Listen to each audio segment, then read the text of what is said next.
Hey, Morello Park. Mrs. Renaghan here, ready to read Chapter 11 of Addison Adley and the Things That Aren't There. Are you ready? Here we go. Chapter 11.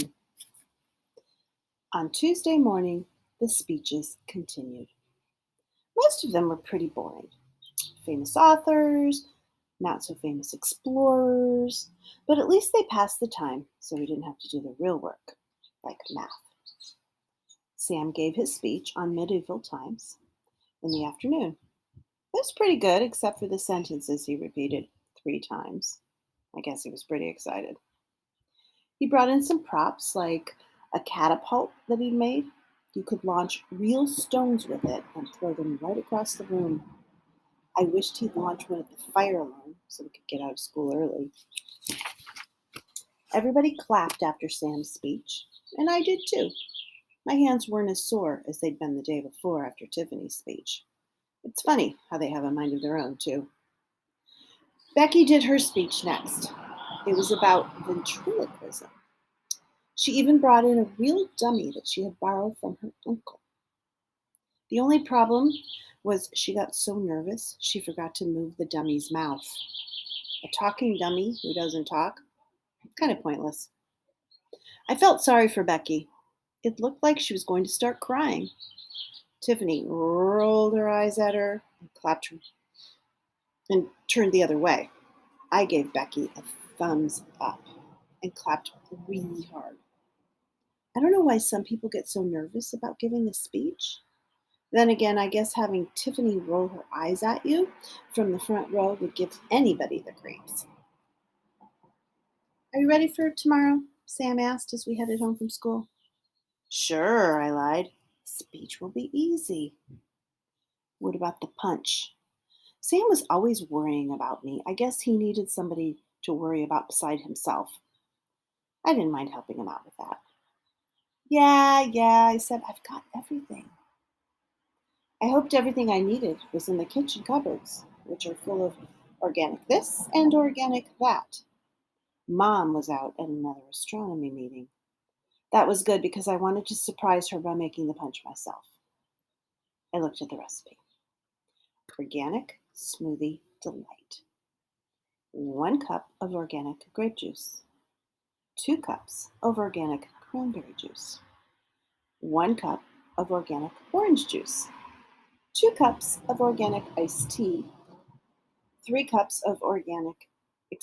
teaspoons of organic honey. 2 teaspoons of organic flaxseed oil. And 1/2 cup of organic soy milk. I did some quick calculations in my head. Sam had said that I needed to multiply everything by 3 to make enough for the class.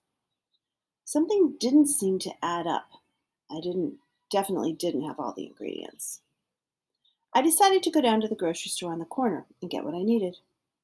I counted out some of my paper route money that I'd been saving for a new video game. I hated to let it go, but it was worth it. I could just see the look on Mom's face when Mrs. Wilson raved about how good the punch was. She would be so happy, and she could thank me later. I had just enough money left for a gigantic bottle of root beer. Root beer helps me think. I like to see how many thoughts I can think before the bubbles make me burp. I knew I would need help thinking if I was going to work on my speech that night. On the way out of the store, I ran into Mrs. Wilson. It must have been ESP again because I had just been thinking about her. When I ran into her, I ran into her. She knocked me right over. Her purse fell on the ground and everything spilled out.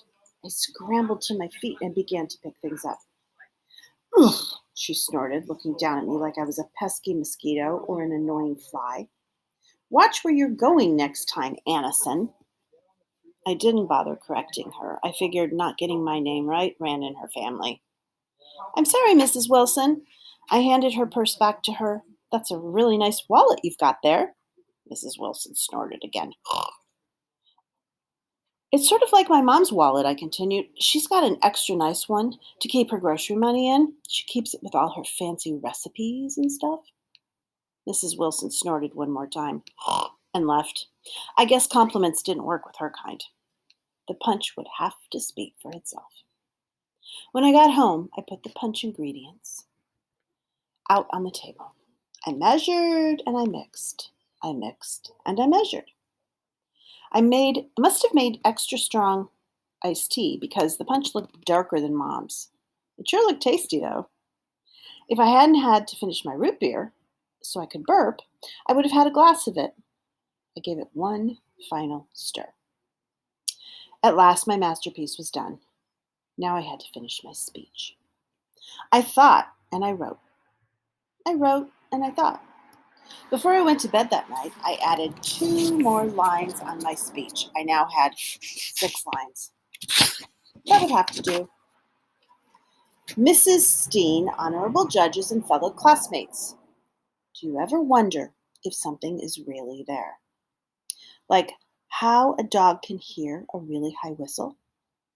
We don't think the whistle's there, but it really is. Black holes, wormholes, atoms, and ghosts. With an open mind, you could see the most. I especially liked that rhyming bit. That would prove to Mrs. Steen that I'd been listening to the poetry stuff we'd learned earlier in the year. I'd saved it till now to show her just how good I was. If I didn't win the speech contest, maybe I could enter the poetry contest next year. Right now, my speech was done. Well, the 6 lines that I needed were written anyway. I could just fill in the blanks tomorrow. I could make those 6 sentences turn into 60 or 600 or even 6,000 if I really wanted to. As long as I had the bare bones of what I needed, I would be fine. Why would anybody waste their energy writing down every word they were going to say? They should learn to trust themselves to come up with the right words at the right time, like I did. I knew I needed to speak for 3 minutes. I'd throw in a thing or two about gravity and ESP too. I would just add things as I went. After all, my nickname wasn't Ad for nothing. My brain was good at stuff like that. I was sure of it. The only thing I wasn't 100% sure about was my mouth. Like I said, sometimes my mouth is its own boss. Thank you for joining me.